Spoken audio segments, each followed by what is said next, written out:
Noong 2021, ginagawa ko ang aking tungkulin bilang leader ng iglesia. Noong panahong iyon, ipinares sa akin si Sister Liwa. Ako ang pangunahing may pananagutan sa gawain ng Ebanghelyo, habang si Liwa naman ang may pananagutan sa gawain ng pag-aalis mula sa iglesia. Nagtulungan kami sa iba pang mga gampanin. Isang araw, nakatanggap ako ng sulat mula sa isang sister na nagsabi sa amin na hindi pa umuusad sa pag-aayos ng mga materyales sa pag-aalis si Fangsha. At tinahadlangan nito ang pag-unlad ng gawain. Hiniling sa amin ng liham na timbangin kung kinakailangan siyang maitalaga sa ibang tungkulin. Alam kong hindi gaanong mahusay ang kakayahan ni Fangsha at ang pag-aayos ng mga materyales sa pag-aalis ay isang mahirap na trabaho para sa kanya. Kaya kinakailangan talaga siyang maitalaga sa ibang tungkulin. Pero naisip ko na responsibilidad ni Liwa ang gawaing pag-aalis.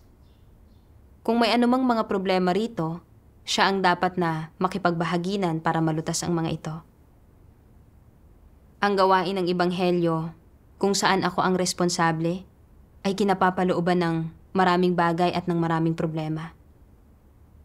Noong nakaraan, pinungusan pa nga ako ng mga nakatataas na lider dahil ilang gawain ang hindi na ipatupad. Kung hindi ko ito masusubaybayan at maipapatupad sa lalong madaling panahon, baka mapungusan na naman ako. Naisip ko na mas mahalagang ilagay ko ang aking oras at lakas sa gawain ng Ebanghelyo. Sa 2 araw na iyon, wala si Liwa sa bahay tuluyan namin at may inaasikaso siya. At kaya hiniling ko sa isa pang sister na ipasa ang isang mensahe na dapat niyang mabilis na maunawaan kung ano ang nangyayari kay Fangsha kapag bumalik siya at italaga siya sa ibang tungkulin ng napapanahon. Pagkatapos, nagpakaabala ako sa gawaing ako ang responsable. Pagkalipas ng ilang panahon, nagulat ang isa pang sister ng mga problema kay Fangsha na sinasabing hindi siya nagdadala ng pasanin sa paggampan ng kanyang tungkulin.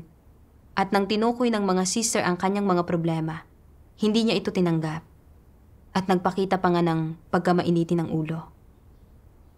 Nakaramdam ang lahat na nalilimitahan sila dahil sa kanya. Naisip ko sa sarili ko, hindi kaya hindi pumunta at inalam ni Liwa kung ano ang nangyari noong nakaraan? Bakit hindi pa rin tinanggal si Fangsha? Nagdulot siya ng panggagambala at panggugulo sa gitna ng aming mga kapatid at kailangang tanggalin kaagad. Noong panahong iyon, hindi magawa ni Liwa na lumabas at gawin ang kanyang tungkulin dahil sa mga panganib sa kanyang kaligtasan. Para punan iyon, pumili kami ng isa pang leader, si Dingyan, para pumunta at gumawa ng gawain na responsibilidad ni Liwa. Naisip ko sa sarili ko, nakagawa na ng gawain ng pag-aalis si Dingyan noon at mas mahusay siyang kumilatis ng mga tao kaysa sa akin. Ipapatanggal ko kay Dingyan si Fangsha. Hindi ko akalain na nang bumalik si Dingyan pagkatapos ng pagtitipon, sinabi niya, nag-aalala ako na kung tatanggalin ko si Fangsha sa unang pagkakataong nakilala ko siya, baka maging masama ang tingin niya sa akin, kaya hindi ko siya tinanggal. Noong panahong iyon, ang iniisip ko lang ay na ang gawain ng pag-aalis ay responsibilidad ni Dingyan. At kung hindi niya tatanggalin si Fangsha, iyon ay kabiguan niyang tuparin ang kanyang responsibilidad at hindi ko na iyon problema. Kaya hindi ako nakialam sa bagay na ito. Kalaunan, nalaman ng mga nakatataas na lider ang tungkol sa bagay na ito at kinausap ang isang tao para mabilis na tanggalin si Fangsha. Nagpadala rin sila ng liham na nagtatanong sa amin kung bakit hindi namin agad tinanggal at itinalaga ang mga taong hindi angkop at iniling sa amin na magsulat ng mga pagninilay at mga pagkaunawa tungkol sa bagay na ito. Noong panahong iyon, wala ako kahit katiting na pagkaunawa sa aking sarili. Inakala ko na wala sa saklaw ng aking responsibilidad ang gawaing ito. At kung may mananagot man, hindi dapat ako. Sinalihwa at di niyan ang nabigong tanggalin kaagad si Fangsha. Nakita ng mga nakatataas na lider na nakikipagtalo ako at ipinapasa ko ang aking mga responsibilidad at wala akong nikatiting na pagkaunawa sa sarili ko. Bukod dito, may mayabang akong disposisyon at hindi ko tinanggap ang pagpupungos at paggabay ng mga kapatid ko. Hindi ko ginawa ang aking tungkulin alinsunod sa mga prinsipyo at pininsala ko ang gawain ng sambahayan ng Diyos at ang buhay pagpasok ng aking mga kapatid. Kaya naman, tinanggal nila ako. Sa devotional ko, nabasa ko ang isang sipi ng mga salita ng Diyos na lubos na nauugnay sa sarili kong kalagayan. Sabi ng makapangyarihang Diyos, paano na ipapamalas ang pagiging makasarili at ubod ng sama ng mga antikristo? Sa anumang bagay na kapakipakinabang sa kanilang katayuan o reputasyon, nagsisikap silang gawin o sabihin ang anumang kailangan at kusang loob silang nagtitiis ng anumang pagdurusa. Pero pagdating sa may kinalaman sa gawaing isinaayos ng sambahayan ng Diyos, o pagdating sa may kinalaman sa gawain na kapakipakinabang sa paglago ng buhay ng mga taong hinirang ng Diyos, lubos nilang binabaliwala ito. Kahit kapag ang masasamang tao ay nanggagambala, nanggugulo, at gumagawa ng lahat ng uri ng kasamaan, dahilan kaya lubhang naaapektuhan ang gawain ng iglesia, nananatili silang walang ginagawa at walang pakialam, na para bang walang kinalaman ito sa kanila. At kung may nakatuklas at nagulat ng masasamang gawa ng isang masamang tao, sinasabi nilang wala silang nakita at nagmamaang-maangan sila. Ngunit kung may isang taong nagulat sa kanila at naglantad na hindi sila gumagawa ng totoong gawain at naghahangad lamang ng kasikatan, pakinabang at katayuan, bigla silang nagagalit ng husto. Mabilis na nagpapatawag ng mga pagpupulong upang talakayin kung paano tutugon, magsasagawa ng mga investigasyon upang malaman kung sino ang nagtataksil sa kanila, kung sino ang namuno, at kung sino ang mga sangkot. Hindi sila kakain o matutulog hanggat hindi nila natutuklasan kung ano ang totoo at hanggat hindi ganap na nariresolba ang issue.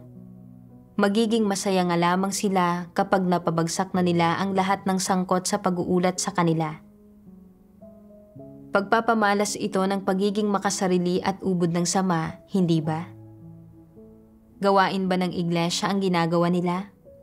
Kumikilos sila para sa kapakanan ng sarili nilang kapangyarihan at katayuan. Ganoon lamang kasimple. Isinasagawa nila ang sarili nilang proyekto. Kahit ano pa ang akuin nilang gawain, hindi kailanman iniisip ng mga antikristo ang mga interes ng sambahayan ng Diyos. Ang isinasaalang-alang lamang nila ay kung maaapektuhan ba ang kanilang sariling mga interes.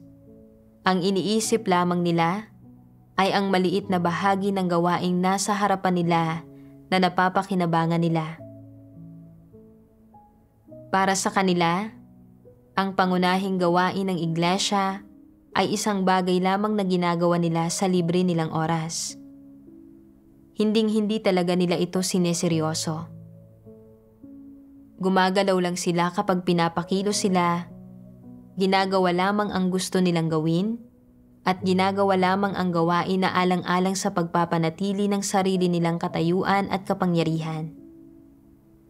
Sa paningin nila, ang anumang gawaing isinaayos ng sambahayan ng Diyos, ang gawain ng pagpapalaganap ng Ebanghelyo, at ang buhay pagpasok ng mga taong hinirang ng Diyos ay hindi mahalaga.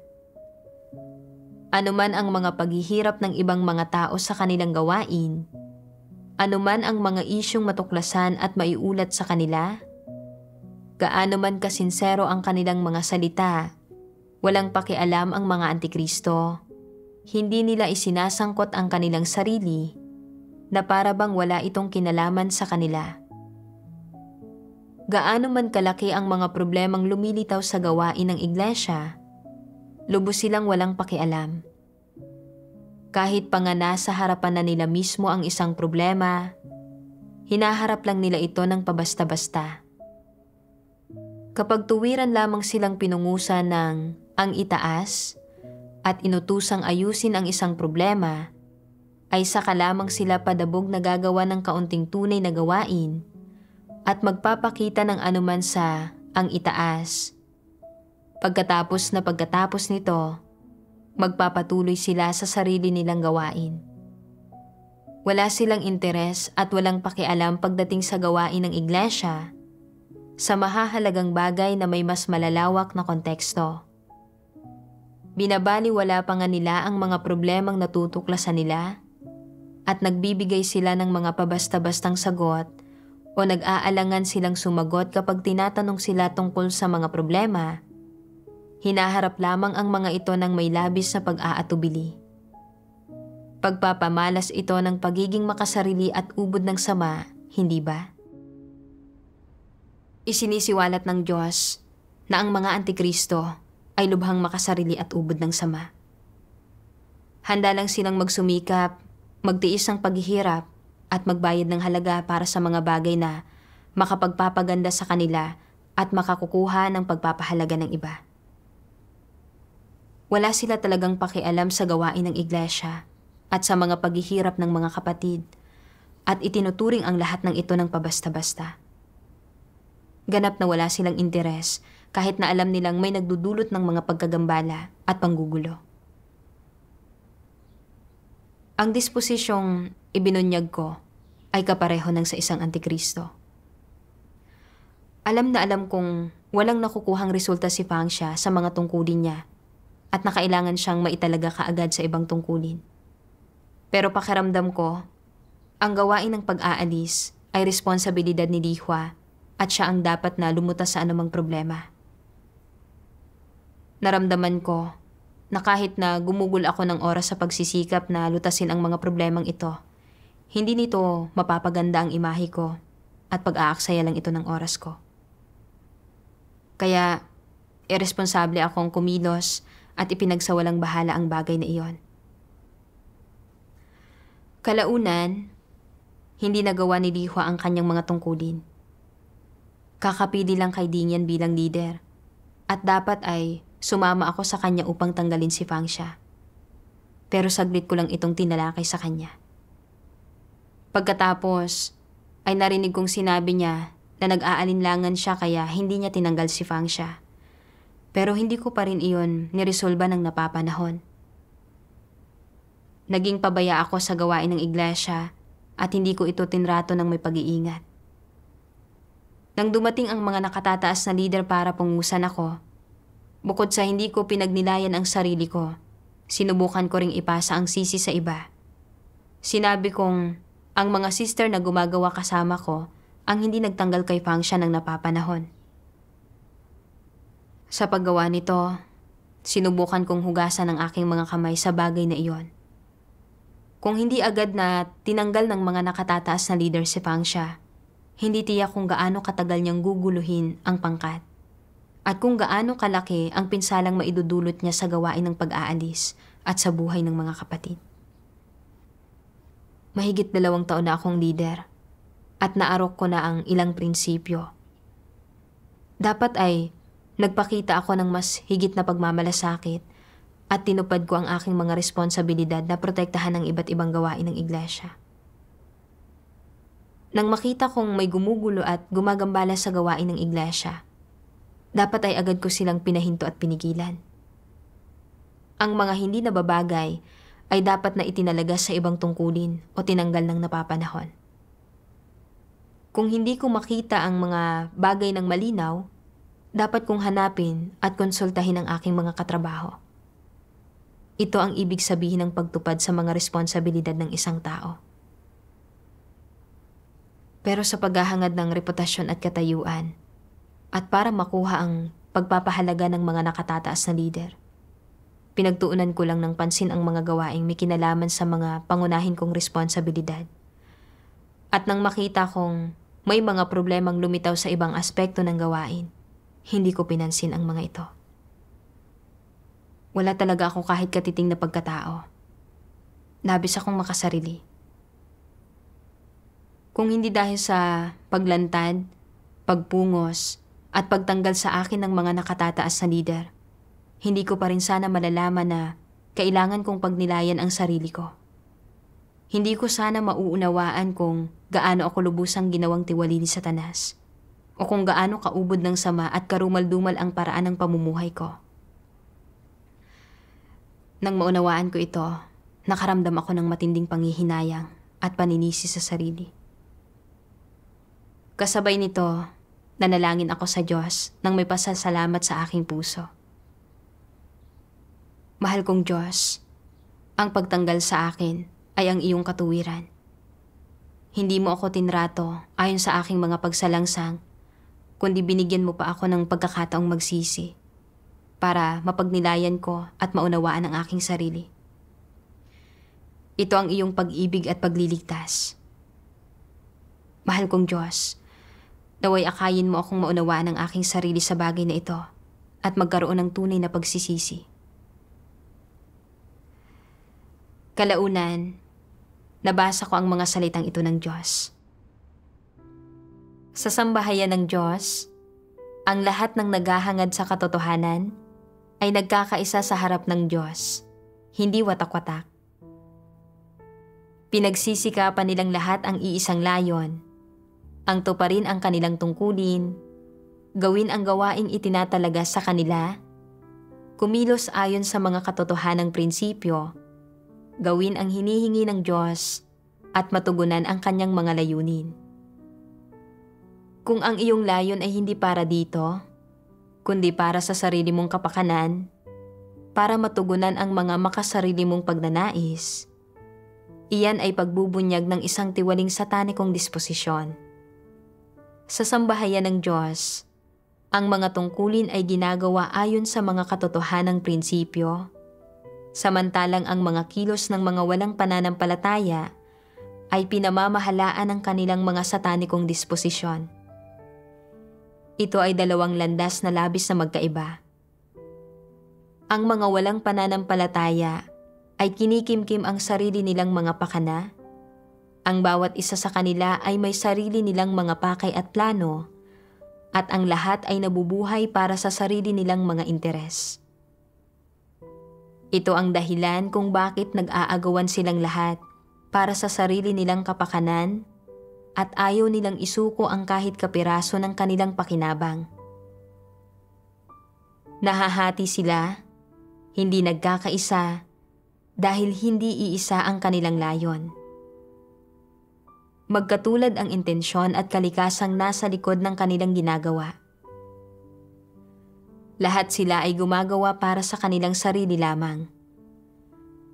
Walang katotohanang nagahari sa ganyan.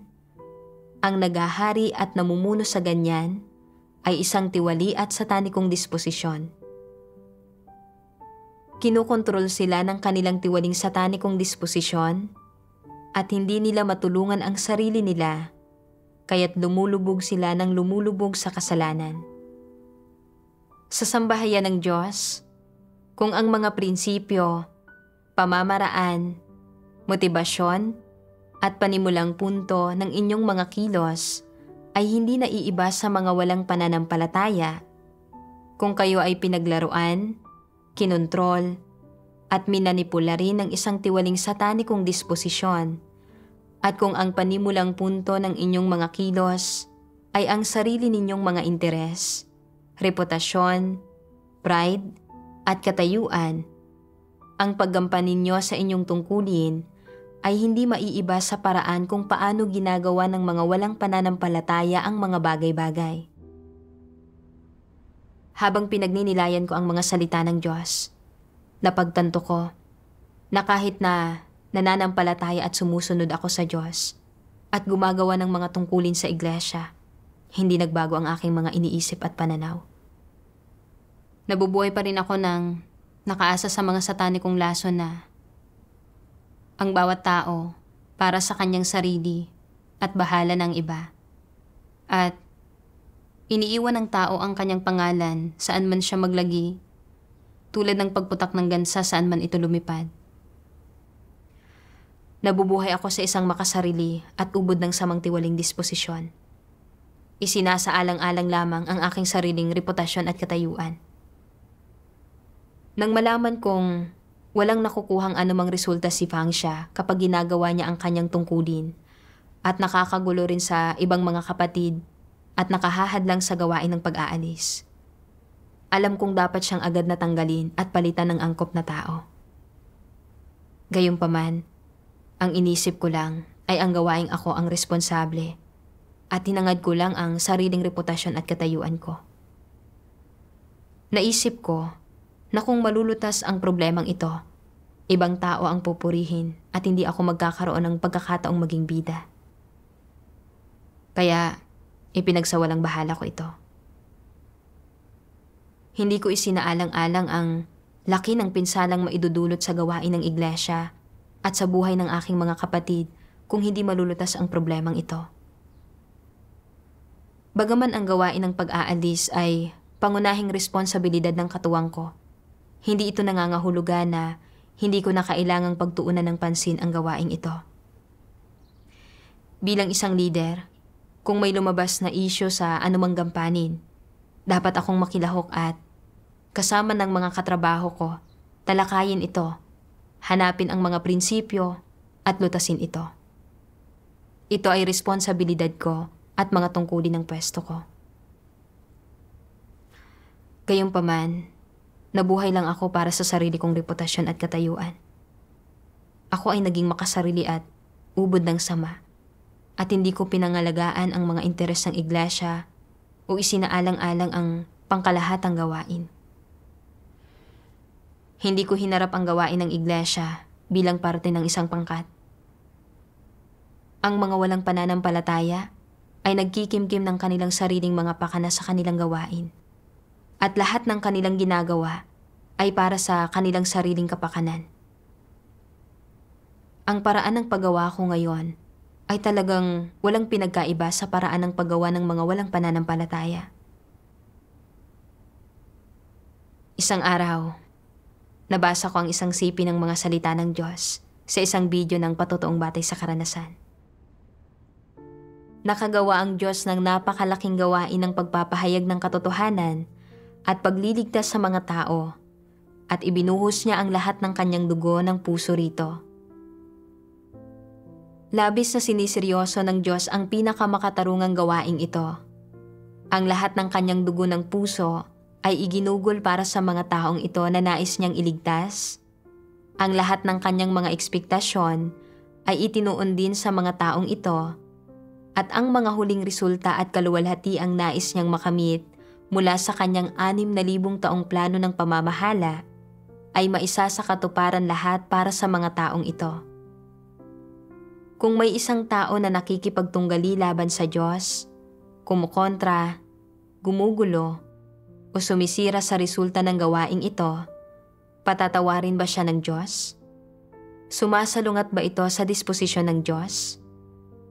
Kung palagi mong sinasabing sumusunod ka sa Diyos, naghahangad ng kaligtasan, tumatanggap sa pagsisiyasat at patnubay ng Diyos, at tumatanggap at nagpapasakop sa paghatol at pagkastigo ng Diyos.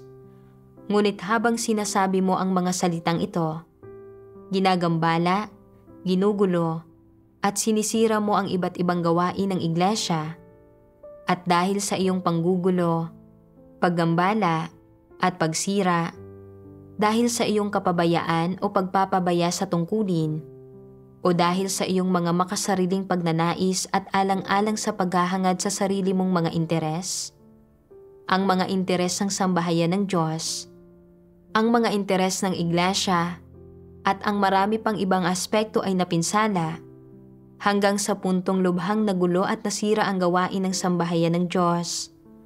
Paano, kung gayon, dapat timbangin ng Diyos ang iyong kalalabasan sa iyong aklat ng buhay? Paano ka dapat ilarawan? Sa totoo lang, dapat kang parusahan. Tinatawag itong pagtamo ng nararapat sa iyo. Ano ang nauunawaan ninyo ngayon? Ano ang mga interes ng mga tao? Sa totoo lang, ang mga interes ng mga tao ay ang lahat ng kanilang maluhong pagnanais. Sa tuwirang salita, ang lahat ng ito ay mga tukso. Ang mga ito ay kasinungalingan lahat, at ang mga ito ay mga pain lahat na ginagamit ni Satanas para tuksuhin ang mga tao. Ang paghahangad ng kasikatan, pakinabang, at katayuan, at paghahangad ng sariling mga interes, pakikipagtulungan ito kay Satanas sa paggawa ng kasamaan, at pagkontra ito sa Diyos. Para hadlangan ang gawain ng Diyos, naglalagay si Satanas ng iba't ibang kapaligiran para tuksuhin, guluhin, at ilihis ang mga tao, at para pigilan ang mga tao na sumunod sa Diyos, at para pigilan silang magpasakop sa Diyos. Sa halip, nakikipagtulungan sila kay Satanas at sinusunod ito, sadyang tumitindig para guluhin at sirain ang gawain ng Diyos. Gaano man magbahagi ang Diyos tungkol sa katotohanan, hindi pa rin sila natatauhan. Gaano man sila pungusa ng sambahayan ng Diyos, hindi pa rin nila tinatanggap ang katotohanan. Hindi talaga sila nagpapasakop sa Diyos. Sa halip, ay iginigiit nilang masunod ang kagustuhan nila at gawin ang mga bagay ayon sa nais nila. Bilang resulta, ginugulo at sinisira nila ang gawain ng iglesia. Lubhas silang nakakaapekto sa pag-usad ng iba't ibang gawain ng iglesia at nagdudulot ng napakalaking pinsala sa buhay pagpasok ng mga hinirang ng Diyos. Napakalaki ng kasalanang ito at tiyak na parurusahan ng Diyos ang gayong mga tao. Sa pag-iisip sa mga salita ng Diyos, naunawaan ko na ibinigay ng Diyos ang lahat ng kanyang masidhing pagsusumikap sa pagliligtas sa sangkatauhan. Hindi nais ng Diyos na makita ang kanyang gawain na dumaranas ng anumang kaguluhan o pinsala. Kinasusuklaman at kinamumuhian ng Diyos ang lahat ng taong nanggugulo at sumisira sa gawain niya at sumasalungat sa kanya. Ang ganitong uri ng tao ay dapat parusahan. Mahal ng Diyos ang mga naghahangad ng katotohanan, nagpapasakop sa Diyos at nagpapakita ng katapatan sa Diyos. Umaasa ang Diyos na magagampanan natin ang ating responsibilidad na protektahan ang gawain ng iglesia. Napagnilayan ko kung paano noong ako ay isang leader, hindi ko nagawang tuparin ang aking responsibilidad na tanggalin kaagad si Fangsha na umantala sa gawain ng pag-aalis. Ako ay naging isang taong nakakagulo at nakakagambala sa gawain ng iglesia na kinasusuklaman at kinamumuhian ng Diyos. Nang maunawaan ko ito, natakot ako at lumapit sa Diyos upang manalangin sa Kanya. Mahal kong Diyos, ako ay lubos na makasarili. Wala akong pagkatao.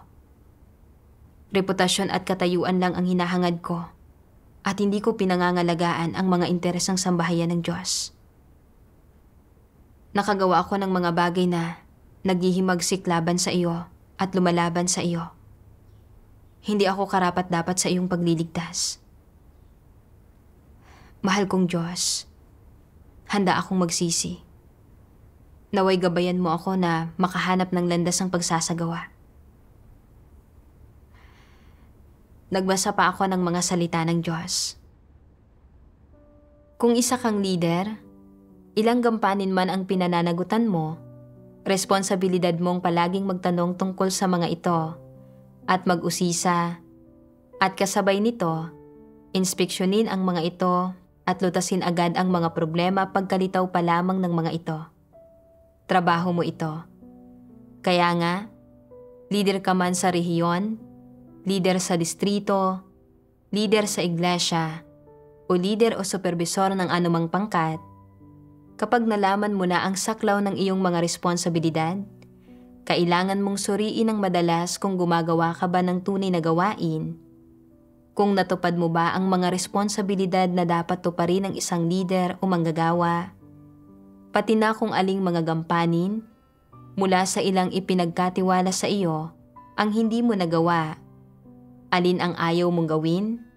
Alin ang mga nagbunga ng mga hindi magandang resulta? At alin ang mga may prinsipyong hindi mo naarok?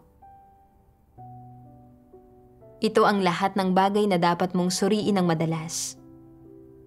Kasabay nito, kailangan mong matutong makipagbahaginan at magtanong sa ibang tao, at kailangan mong matutong tumukoy sa mga salita ng Diyos at sa mga pagsasaayos ng gawain, ng isang plano, mga prinsipyo, at isang landas para sa pagsasagawa.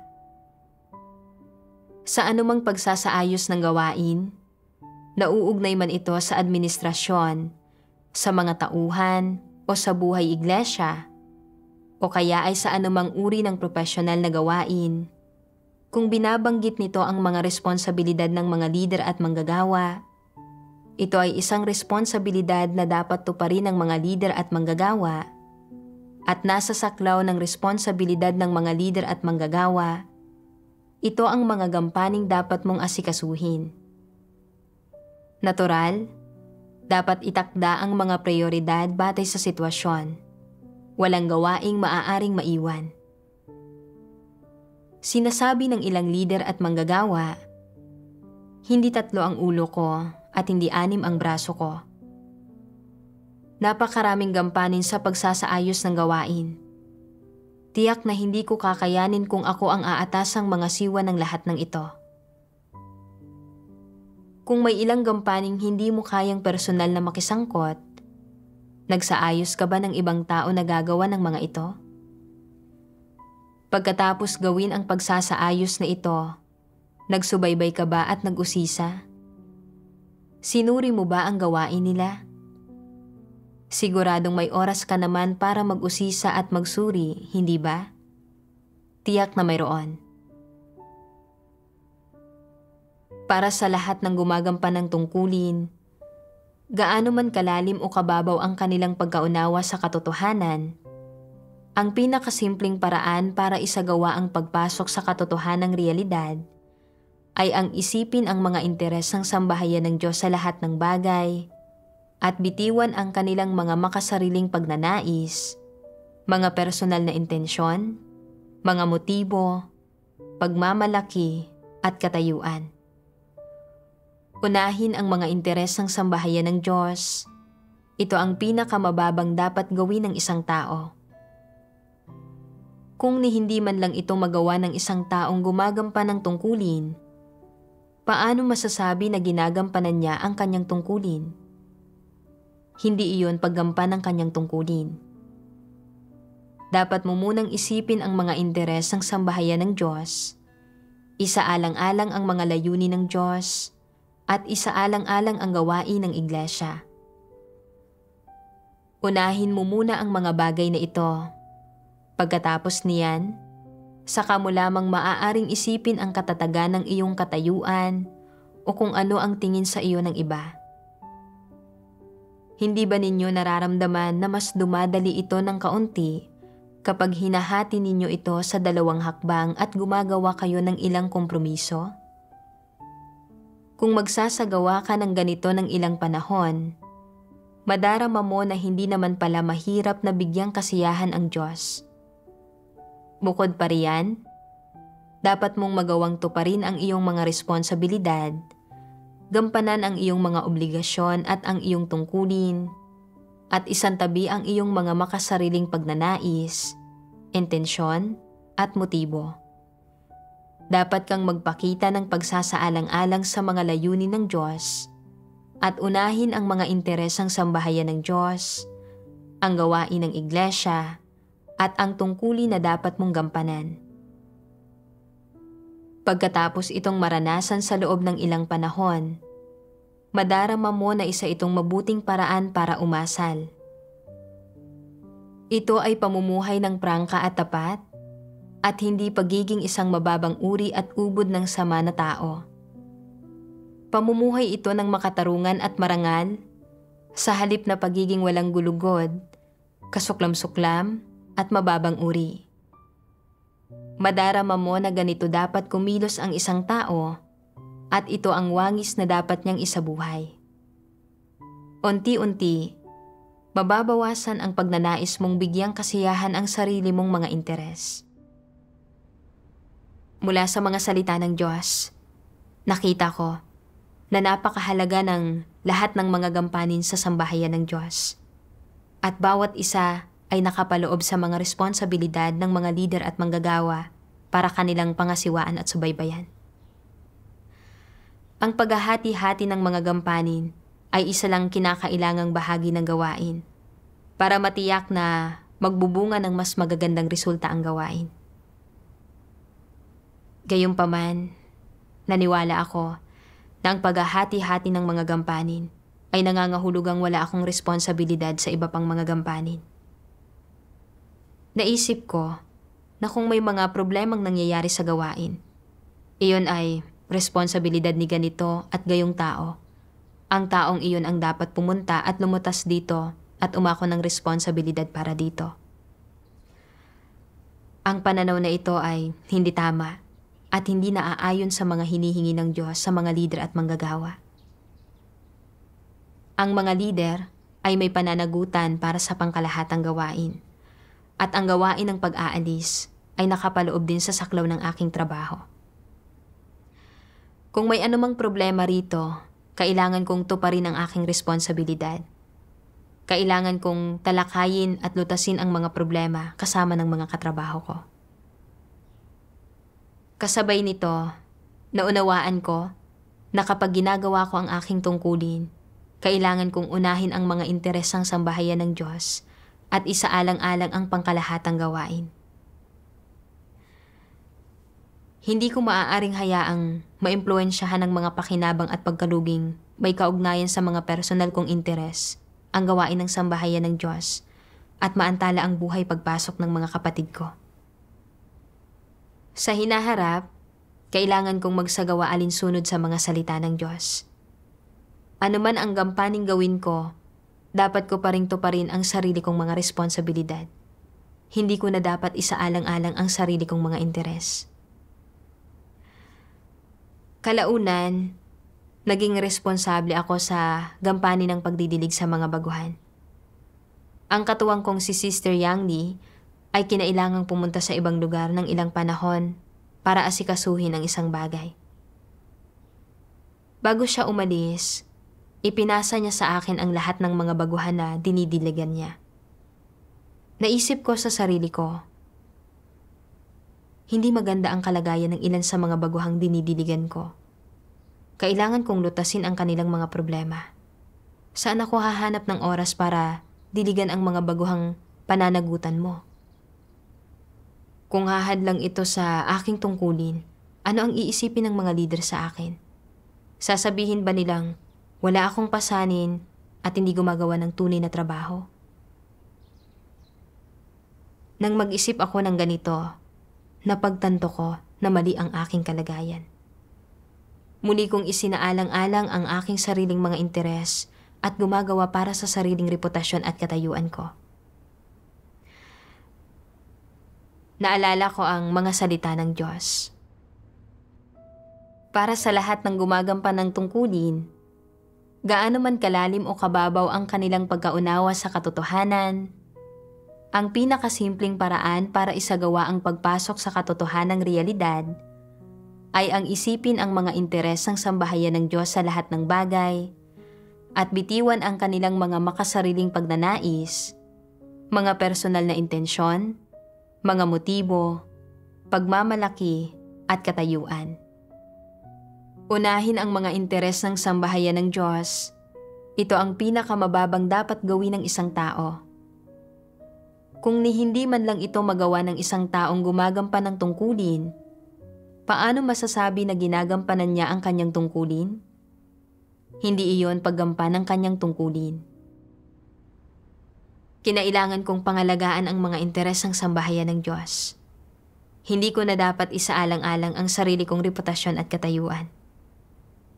Ang mga baguhang ipinasa sa akin ni Yang Li ay hindi pa matibay na nakaugat sa tunay na daan. Inaaresto at inuusig ng CCP ang mga Kristiyano sa lahat ng dako at nagpapakalat ng walang batayang mga tsismis para siraan ang iglesia ng makapangyarihang Diyos. Kung hindi naiintindihan ng mga baguhan ang katotohanan, maaari silang mailigaw at mabihag ni Satanas anumang oras. Ngayon ay ipinasa sa akin ni Yang Li ang mga baguhang ito. Ang pagdidilig at pagsuporta sa kanila ay ang responsibilidad na kailangan kong tuparin. Kung ako ang magiging dahilan para umatras at uminto sa pananampalataya ang mga baguhang ito, dahil ako ay makasarili, ubod ng sama at irresponsable, kung gayon, magkakaroon ng paratang na babagabag sa konsensya ko. Hindi ko na kayang mabuhay ng nakaasa sa makasarili at ubod ng sama kong tiwaling disposisyon. Kahit na kaninong responsibilidad pa ang mga baguhang ito, kailangan ko silang diligang mabuti para agad silang makapag-ugat ng matibay. Kaya, sinangkapan ko ang sarili ko ng katotohanan at diniligan at sinuportahan ang lahat ng baguhan ayon sa kanilang mga kuro-kuro at problema. Nang magsagawa ako sa ganitong paraan, ang puso ko ay nakaramdam ng kapayapaan at kapanatagan. Pagkatapos ng mga karanasang ito, nagkaroon ako ng malalim na pagkatanto na kapag ang mga tao ay namumuhay sa isang makasarili at ubod ng samang tiwaling disposisyon at binibigyang pansin lang ang paghahangad ng reputasyon at katayuan, bagaman maaari silang magtamasa ng katanyagan sa panahong iyon, nagiiwan sila ng mga pagsalangsang kapag hindi nila natutupad ang kanilang mga responsibilidad at naglalagablab sa matinding dalamhati ang kanilang puso. Pero kapag binitiwan mo ang mga personal na interes at magsagawa at pumasok alinsunod sa mga salita ng Diyos, ang puso mo ay payapa at panatag. Salamat, Diyos ko, sa pag-akay sa akin sa mga pag-unawa at natamo na ito.